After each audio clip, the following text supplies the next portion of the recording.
Dans la mythologie perse, il existait une catégorie d'êtres surnaturels connus sous le nom de péris.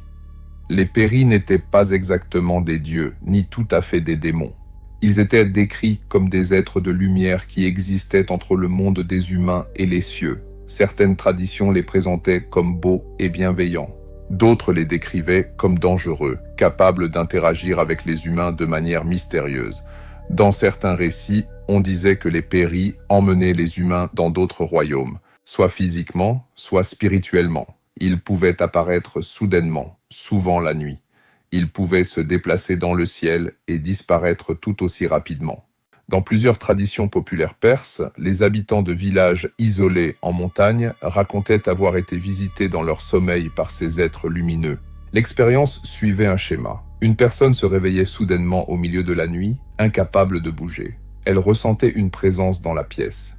Parfois, il disait avoir vu des silhouettes faites de lumière ou des formes ombragées debout près du lit. D'autres fois, on disait que les êtres apparaissaient partiellement humains, grands, minces et silencieux. Les témoins rapportaient souvent un sentiment de peur écrasante, mêlé à une étrange sensation de calme ou de détachement.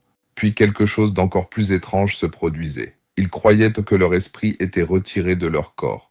Certains récits décrivaient une ascension à travers le plafond, ou le fait d'être emporté dans le ciel.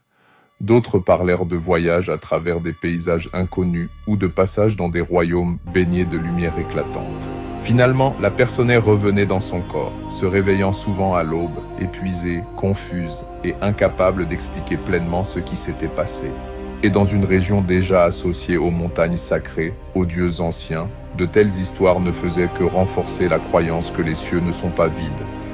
Ils étaient observés et parfois, ils observaient en retour. Le voyage à travers les cieux de la Perse antique ne s'achève jamais vraiment, il se transforme en étoile.